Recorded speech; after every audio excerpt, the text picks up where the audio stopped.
congrats. You put this moment into words. Help us even try to understand concluding your career like that against a guy that good. Oh, frick. Oh, I mean, when you're so good for so long, you just never know when it's time to be done. I just got an opportunity to go out the way I wanted to. Just frick. This was it's a tough decision to wrestle, but just didn't want to end the way it did in April. And it didn't necessarily mean I want to be here either.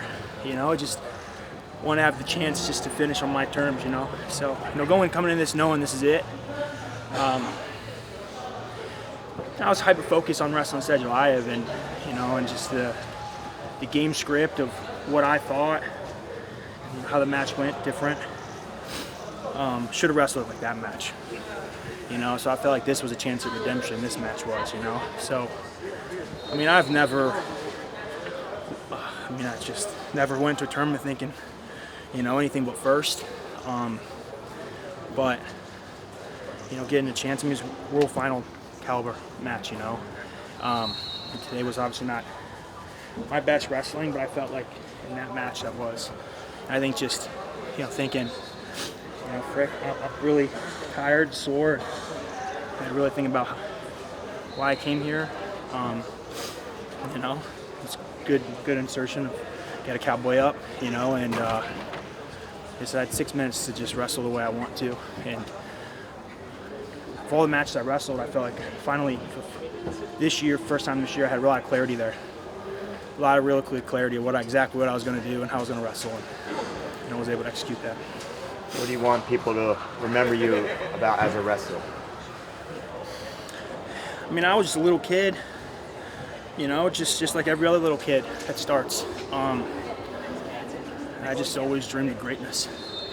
And, I leave here today, 33 years old, the best in the world 4 times, finished finals 5, finished bronze here. But I end my career, and everybody in the world knew who I was. Every wrestling room, every wrestling gym across the whole entire world. So I think that's pretty awesome. That alone is, I think, a pretty cool way to end the sport. I just had a lot of help along the way. A lot of help. So, yeah. David, what has it meant to you to represent Team USA? You were screaming it very loud and proud at the end. It's everything. I remember there was a time when I was just hoping to just make a team, and that was a hard thing to do for a while, and it's just make a team, and then you get here, and just because you won for a long time, that certainly doesn't mean you're going to continue to win. So just proud to do it. Proud. I feel like I was a leader for the country for a while in the way that I wrestled, and good representation for young boys and girls out there of how the sport should be competed at the highest level. It should be scoring and trying to score and build your lead, and wrestle kind of like that ferocious mentality. And that was hard to tap back into. I started to lose that towards the end. I felt like that last match, I was able to kind of tap back into that. I envisioned in my head, like, man, it'd be great to go out breaking this dude. And I would say probably wasn't a lot of people probably thought I was going to do it today, but to go out and break him, that was pretty cool. What did you feel in that second period? It seemed like there was something there and you were in attack mode immediately. If I could go back and wrestle Sedgwick, I should have just thought about weathering the storm, not throwing myself in there, but I'm a shooter and I'm going to go down shooting. I think I want to play a shot clock game. But, I've just had a lot of regret since then, being like, wow, if I could have just wrestled a little more tactically, probably be a little different. So I think going in there, just a little more tactic. I know in their minds, they knew they were going to get tired. No matter how I felt, they've just done it for 7 years wrestling. So I just feel like if I just can just weather it, keep myself in it, my shots sucked the entire tournament, and then all of a sudden there, it's just your instincts kick in, and I was hitting, I'm shooting, I'm sucker dragging out, I'm re-attacking. I've had clarity the whole tournament. That match was crystal clear. So it's just kind of, when you have purpose, you know what you want, you know, you smell blood in the water, you go get it. You mentioned clarity a couple times. Just for us, what does that mean on the wrestling mat for you? I mean, clarity is just, you know what you want. You know, I think my whole life I knew exactly what I wanted in wrestling. I think that's what's made it really hard. You start to lack it. And when you wrestle like Superman, no one feels like they got a chance. You know, when they see the Clark Kent version, everyone gives you the best version, you know? So I think just having clarity and realizing, you know, I can still be that guy. Maybe I wasn't that guy every single time towards the end, but, you know, it wasn't the entire tournament today, but when I had to turn it on at the end, I was able to do that. And just, you know, Jimmy has talked to me a lot about it. You know, just, I got laser focused on just doing a few things, kind of regressing back to just what I've been good at for a really, really long time. And then there, it just, I was moving, I was snapping, I was faking, I was getting him reacting, and just stuff adds up, you know, and that's what made me great. What I did earlier today, what I did in April, that doesn't make me great. But what I did there in that match, that's what made me great, you know, so I was able to do that. What did head coach Bill Zadig say to you when you hit off the mat? You have so many memories with him. What did he say to you? I mean, just proud of me, you know. Went on a lot of tournaments together. You know, we spent a lot of time together. A lot of tours, you know, heartache, triumph. I mean, I remember, you know, 2017 when I beat Yazdani, you know, just Coach Zadig in the corner, and just that kind of really spurred this, you know. Just a lot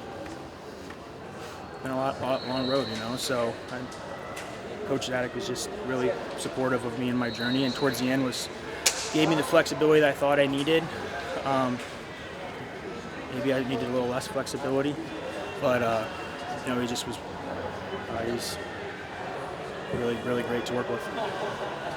Considering your first match yesterday didn't go great, did you watch this so much? I know you weren't here, but were you watching live, or did you get an update? And if you watched it live, what are you thinking as it's? I was laying in bed, and I was thinking, like, well, there's no reason to even check my weight, because if Gaziantep wins, it doesn't matter. Sedulayev wins, and I'll go check my weight, you know, and then, you know, Gaziantep wrestled a perfect match there, you know, and gave himself a great chance, and that's what makes Sedulayev great, right? And so just the momentum of being like, wow, 10 seconds up, I'm done. Came all the way out here, spent time away from my team, my family, to be a bum, you know, and then get a chance of redemption today. You know, that was, I think today is just, yesterday I was really, you know, anxious, had a lot of things going on in my mind today, and today was pretty like, all right, just got to get to the end and go out the way I want to, you know, so, yeah. I'm not happy that he beat me the first time, but I'm sure as heck happy he beat Gaziantep in the semis, gave me a chance to come back.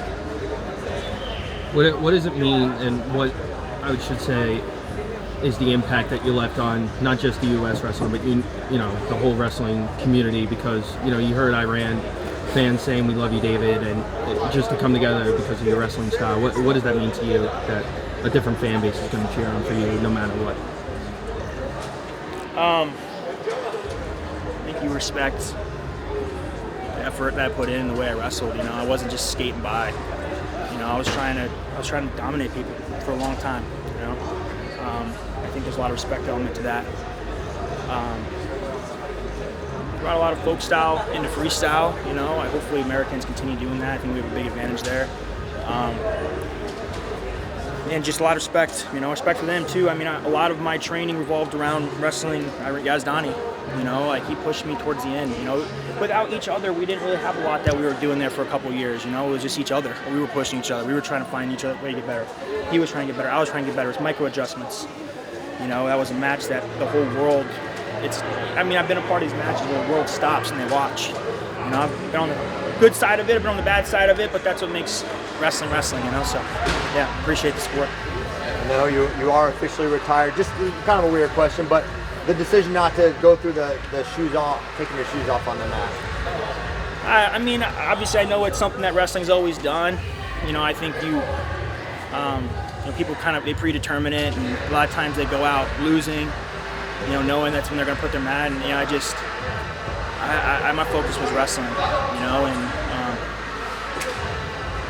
I think everyone knows the respect that I have for the sport, and you know, I think the respect, you know, so I don't think I needed to leave my shoes on the mat, but I appreciated the moment out there. And, What kind of a messing with this? Where you feel like you grabbed your sock a couple times, and I was like, is he? no, I felt like he's it, you know.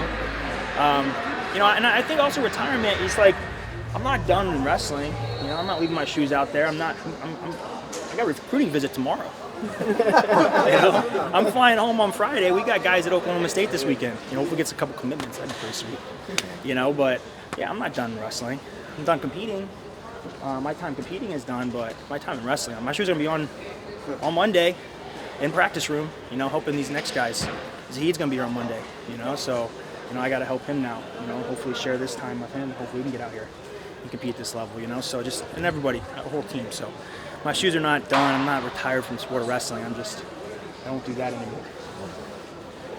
One final message to the fans, everyone that's supported you, everyone that's cheered you on and given you the day to, you know, to go out there and wrestle and just give them one final message. It's just thank you. You know, just starting with my Little League coaches in Evanston, Wyoming. You know, my family. A lot of sacrifices on their end. A lot of training partners over the years. You know, moving to St. Paris Graham. You know, Jeff Jordan and that program had a big impact on my life. And you know, Cale Sanderson and Cody and Casey Cunningham, Jake Varner and Troy Letters. You know, just my teammates along that time and that journey. And I mean, Jimmy, Thomas, Tyler. I mean, the problem you start naming people, you start forgetting people, you know, and there's been a lot of people on this journey. But I'd say the biggest thing is just my wife. She's got to put up with this stuff, you know, and I said, she's just like, dude, you can't put me through that type of emotional turmoil anymore, you know, and I said I was going to come back and wrestle. So obviously I think she's pretty proud. And I think one thing that going to Olympic trials, you know, I was talking about doing it for my family and doing it for my girls and trying to be an example, you know, and that's a pretty heavy burden to carry. And today I just was thinking about doing it for myself, you know, the way I intended to start this sport. And in doing that, it's the best way I can thank all the people that helped me along the way. So yeah, just thank you. Thank you, wrestling. You know, it's been pretty awesome. David, thank you so much. Appreciate it. It's been an absolute pleasure watching you. Thanks.